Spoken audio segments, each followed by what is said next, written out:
Well, Kyle, you predicted it, right, buddy? Vegas, Florida, Stanley Cup final. It's coming up. Both those teams are up 3-0 in their series. But again, there's still 4 teams left in the playoffs. And how does the core four of those 4 remaining teams stack up to the Vancouver Canucks? We're going to talk about that next. It's Beggsy and it's Bhawan, and you're listening to Locked On Canucks. You're Locked On Canucks, your daily podcast on the Vancouver Canucks. Part of the Locked On Podcast Network, your team every day.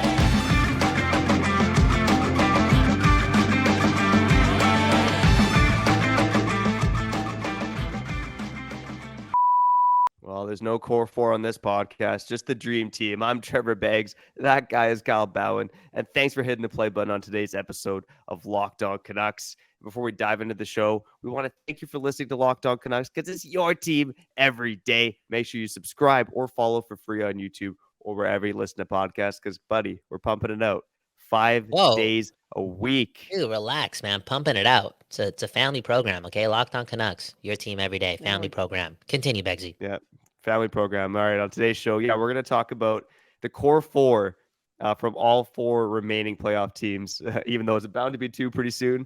But we're going to touch on that. Compared to the Vancouver Canucks, how does the Canucks core four stack up to Florida, Carolina, Dallas, and Vegas? And we're also going to touch on the Leafs GM search. Will it be Mike Gillis or Jim Benning?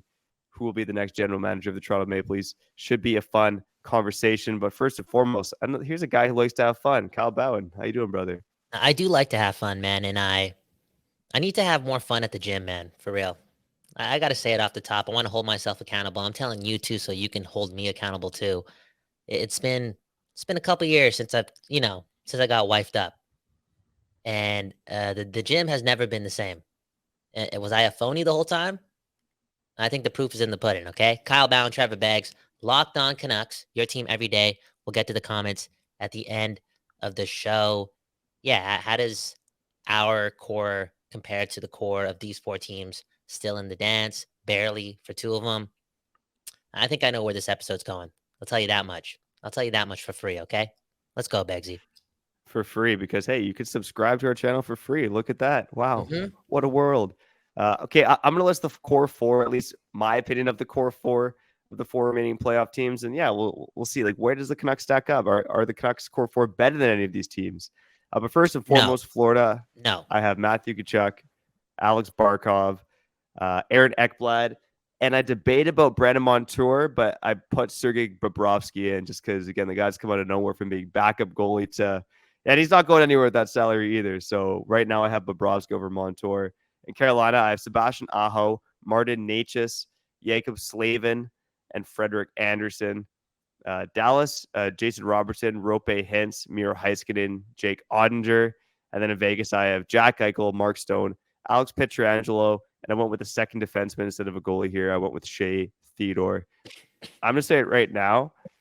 I think the Canucks core 4 is probably better than Carolina's because Carolina's just a team, man.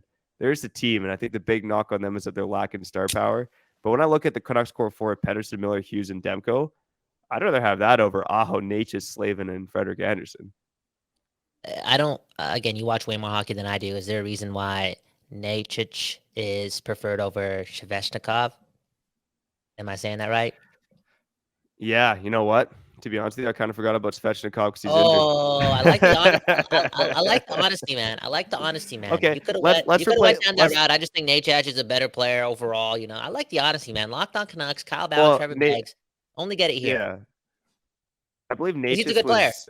He's a good player. Well, and I think he had a bad season last year, but this season, he was way better, and he actually.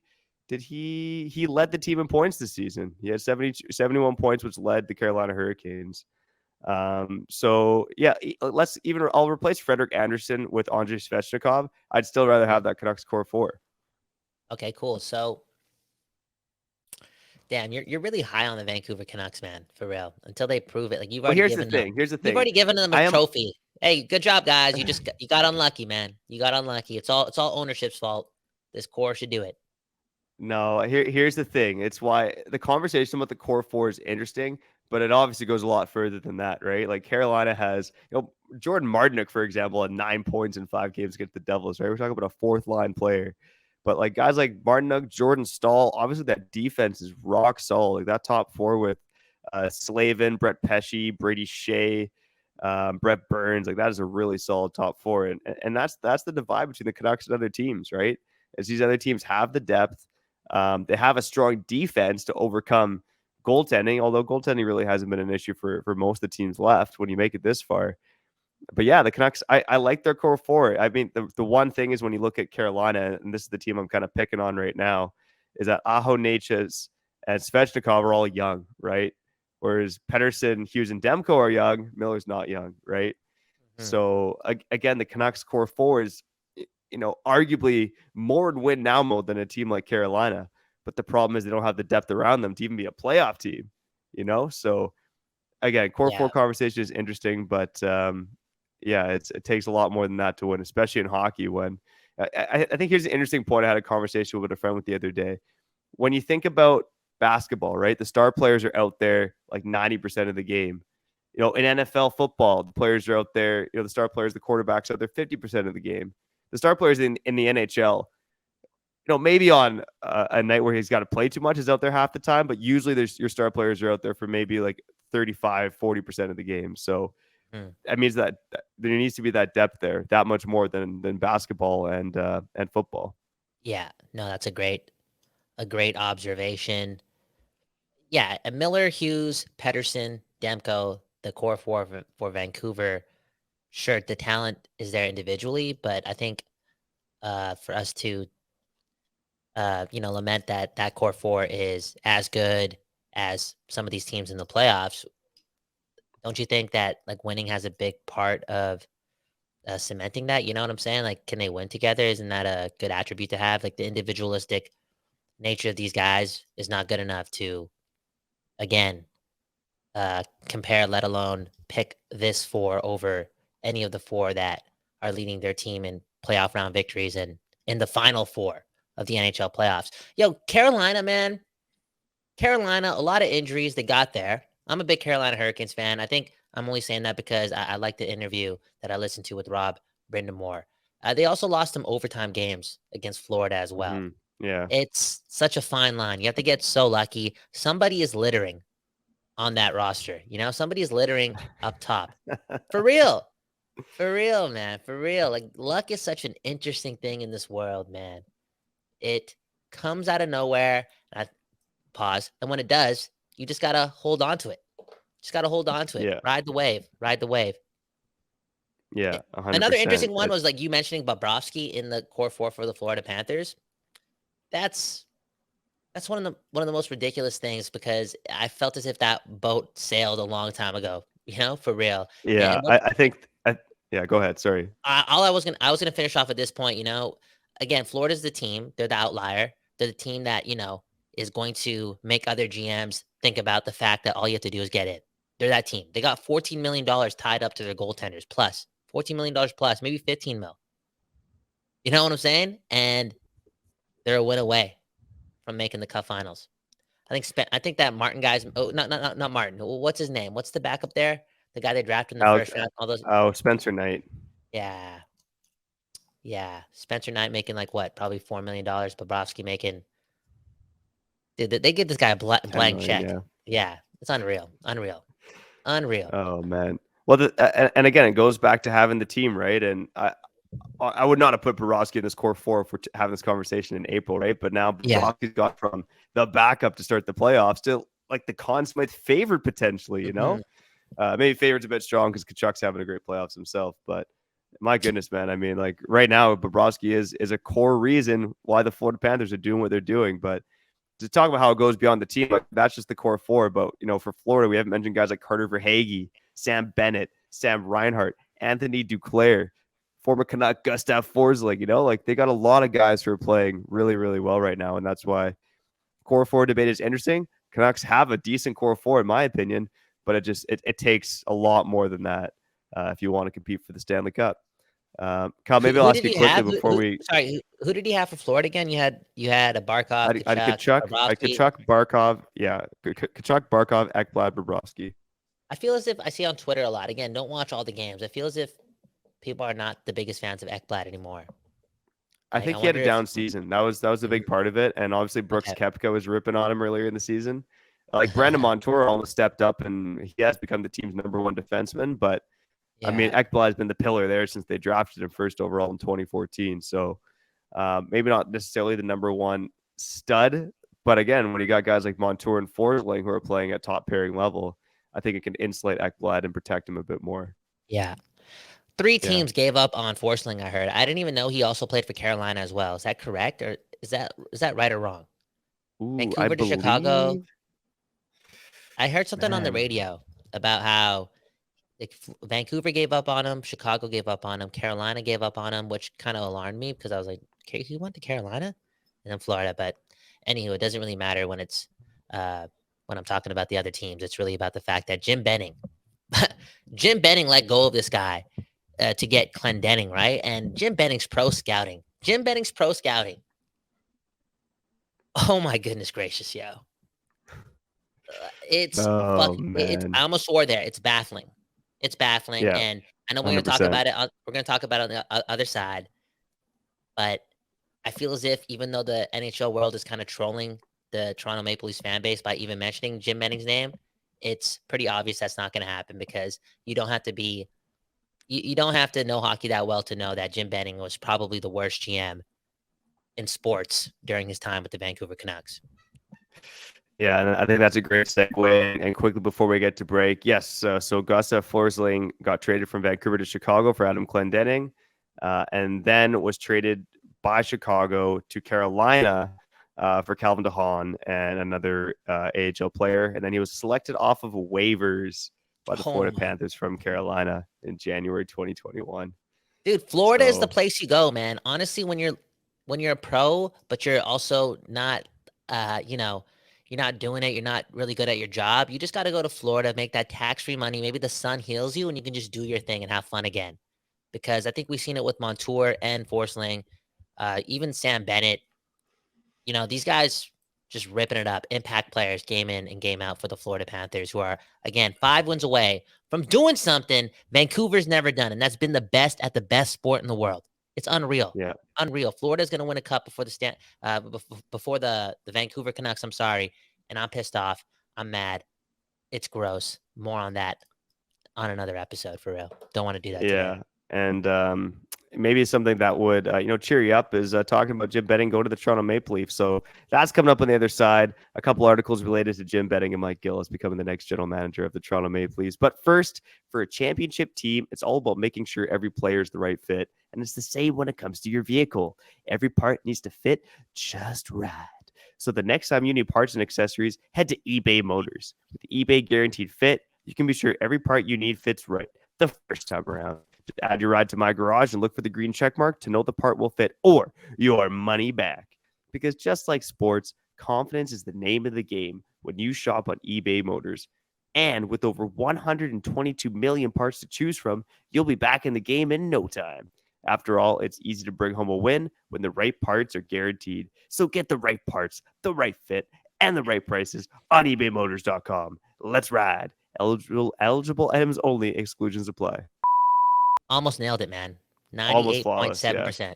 It happens, man. eBay Motors, shout out to them. And shout out to the people watching this episode of Locked On Canucks, your team every day. Shout out to the people who are not watching this as well. We're sending you love.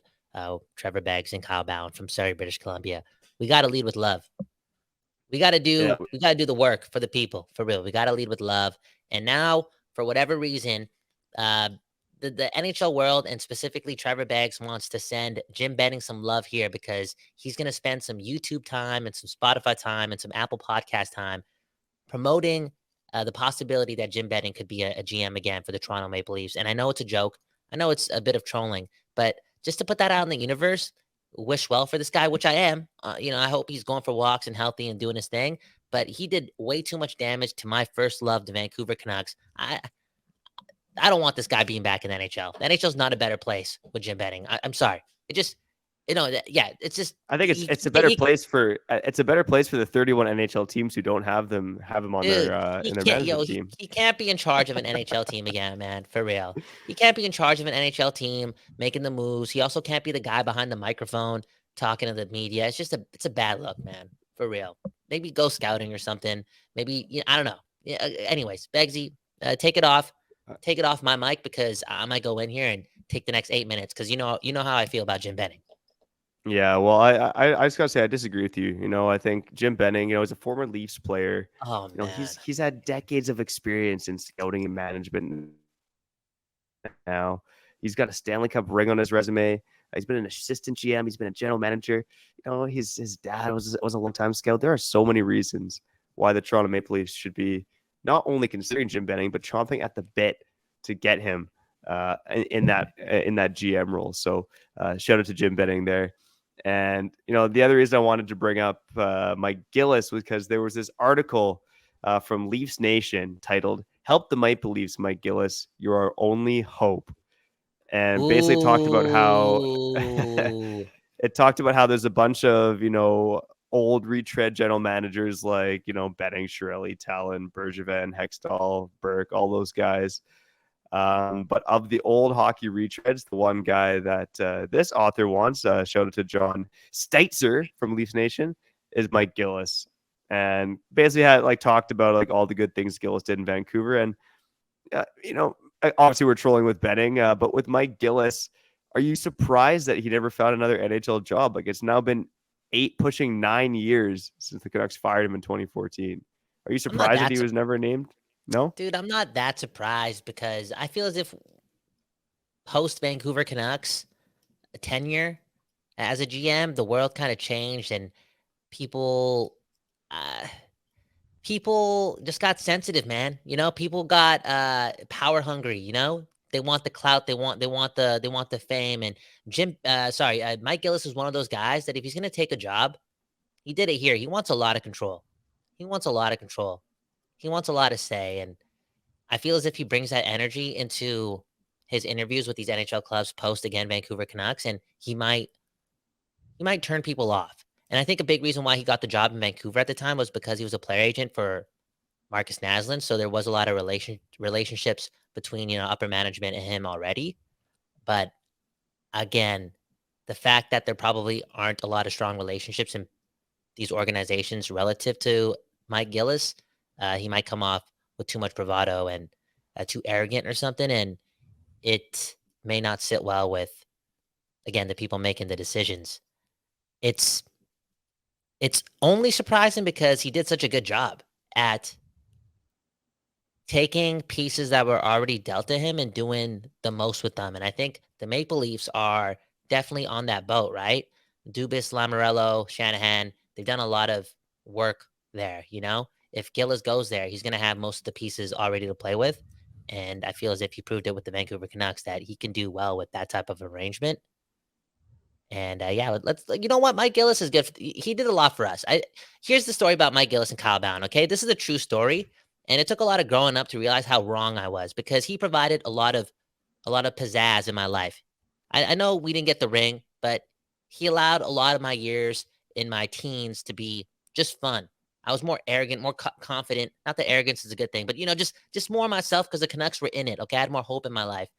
But this all being said, I was so frustrated and so mad and so pessimistic. This was a really dark time in my life that I was at his last game with the Vancouver Canucks, and I was one of the loudest in the building saying, "Fire Gillis, fire Gillis, fire Gillis, fire Gillis." And the next day he got fired. wow. So I put that out there. And it's not as if I regret the decision completely, but he didn't deserve that from me. He deserved to be let go because it was time to move on. But he didn't deserve that from me. So I'm sorry. And now I'm putting it out there that you get another NHL gig. And maybe it's the biggest in the NHL, for real. Well, yeah, geez, lot to unpack there. And I'll try to do it quick. So we got to cut to break and get out of here pretty soon here on Locked On Canucks, your team every day. Yeah. With Mike Gillis at the time, I think what a lot of fans thought is that, this team needs to start over. And it felt like Gillis was just trying to take one more kick at the can. And as we've learned through interviews since, if you take Gillis at his word, is that he pushed for a rebuild and the ownership said no. And I don't think that was really known at the time. Well, it wasn't known at the time by the fan base. Dude, can the ownership just take some accountability, yo? Just chill out, man. Wouldn't that be nice? Just take some of the blame. The most accountable person has to be the person at the top of your organization, for real. And I just saw this thumbnail, too, that Aquilini was choked that Benning picked Tkachuk over Juolevi. He was super mad. He's going, he's digging in the past and taking shots at his former GM. It's like, dude, chill out, man. Chill out. Were you really that choked? Giving him extensions after extension? Come on. Yeah. Anyways, continue. Yeah. No, actually, I had another funny story with someone I met over the weekend about the Gillardi family versus the Aquilini family, but we'll save that for another show. Okay. Quickly on Gillis and the Leafs, though. Lawrence Gilman, his former right-hand man, is still an assistant general manager with the Leafs. Ooh, So there is look at an you. inroads there as well. Look at you, man. Yeah. I asked you the question. I am kind of surprised that Gillis never ended up back in hockey, but, maybe part of it is he was going for that GM role, that president role. But yeah, considering the success that they had in Vancouver, considering the pieces he was able to put in place around that core, which is a big part of winning, as we've seen in the recent playoffs, and everything from the sleep doctors to trying to just every little thing he could do to improve the Canucks, he tried. So yeah, I was surprised he never got another shot, but maybe this is it, man. Gillis to the Maple Leafs, or preferably betting to the Maple Leafs, but we'll see how it goes. No, whether you're Mike Gillis or Jim Benning or Trevor Beggs or Kyle Bhawan, you need to prioritize comfort when you're putting on your shorts. So that's why you got to slide your legs into some Bird Dogs apparel. True story here. When I first put on a pair of Bird Dog shorts, I instantly started moonwalking on the ceiling of my bedroom. And then when I took off my Bird Dog shorts at the end of the day, I found that there were little hummingbirds that were just, really manscaping me downstairs. Okay? It was wonderful. It was wonderful. That's dirty, bro. That's rated R. That's illegal. That's bestiality or whatever. Okay. No. I didn't know they were there. Okay. All I felt was a nice little a little bzzz. Anyways, downstairs looking great, and it's all thanks to Bird Dogs. So yeah, Bird Dogs, they're more than just shorts. Find them for yourself by going to birddogs.com/LockedOnNHL. And when you enter promo code LockedOnNHL, they'll throw in a free custom Bird Dogs Yeti-style tumbler with every order. Manscaping hummingbirds, probably not included. Wow. A free Yeti mug, man. You could do a lot with those, man. You save a lot of money when you get one of those mugs. I'll tell you that much. For real. It's a lot easier to make that coffee and bring it into your car. For real. Locked on Canucks, Kyle Bhawan. Trevor, Bags, my favorite part of the show, Comment Corner, because the people matter, man. Beggsy and I wouldn't be here. We wouldn't be Trevor, almost 30. I wouldn't be 30 years old without you, man, for real. Without the people, man. For real. It's just the truth, man. They hold all the power, dude. They really do. Yeah. And they got the comments. Comment number 1 comes from Viper's Whip, one of the favorites out here. He says he loves Florida. He loves Florida, and he doesn't really care about Kravtsov, too. We did the Kravtsov episode yesterday. Put that in the thumbnail. People don't care. People don't care about this guy. Yeah, they don't care. But the higher ups at Locked On will probably be slapping our little wrist, saying like, "Why did you make Kravtsov the headliner? What are you talking about?" It's not our fault though, man. It's not our fault, man. We're talking about the Vancouver Canucks and following this team, bro. You don't have nothing really to talk about. You don't have games to talk about. You don't have, you know what I'm saying? It's all good. It's not our fault. If the ups are listening, up at Locked On in the network, don't blame us. Blame the Canucks, okay? For real.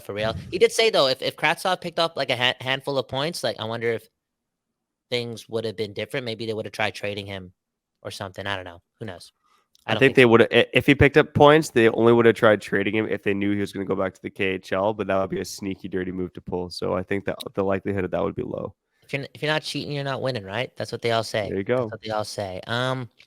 This person, they got like something going on with their name. I can't really read it out, but they talked about how they're not mad at Florida and Vegas possibly winning cups before the Canucks.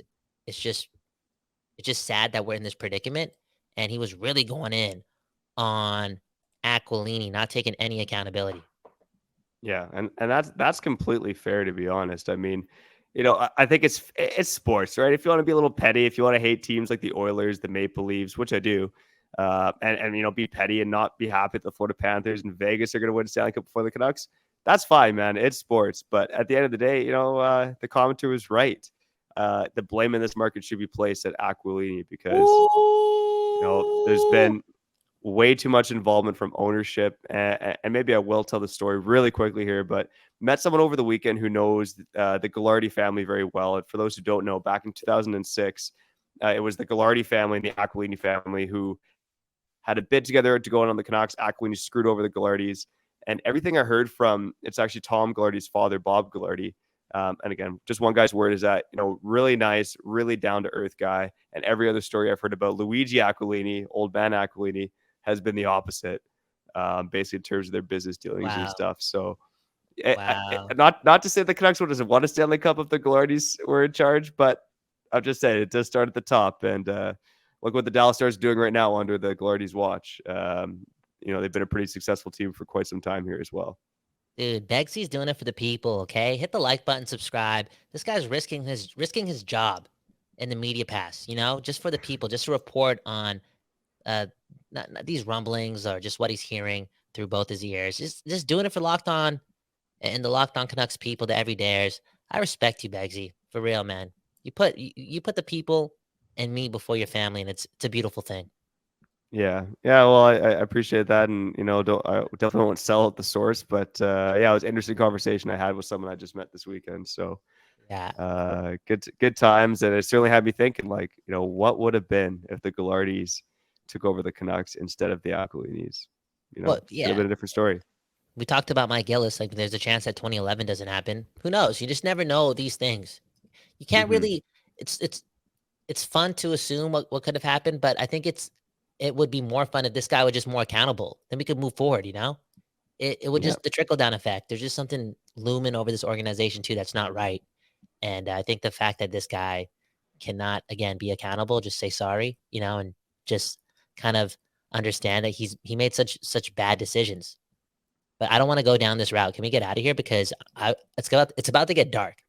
If you want me to talk about the guy that extended Jim Benning and let him make the OEL trade and then fired him a couple months ago, you know what I'm saying? I don't want to go down that path. Yeah. I still want to go to Canuck games. Well, if I go in, I'm going to be banned from the building, okay? So let's get out of here. No accountability from Francesco Aquilini, but you know who is accountable? Kyle Bhawan and Trevor Beggs here on Locked On Canucks, your team every day. Always got to stay accountable to our takes, because if we don't, we know you're going to hit us up in the comments and keep us accountable. So that's why we love and appreciate not just the everydayers, but everyone who's tuning in and wherever you're tuning in from. Coming up this week, Elias Pettersson, Quinn Hughes. I want to get to those play reviews. Those are fun conversations. Will Pettersson be the greatest Canuck of all time? Will it be Quinn Hughes? Who knows? Find out our takes by tuning in to Locked On Canucks, your team every day. Peace. You're Locked On Canucks, your daily podcast on the Vancouver Canucks. Part of the Locked On Podcast Network, your team every day.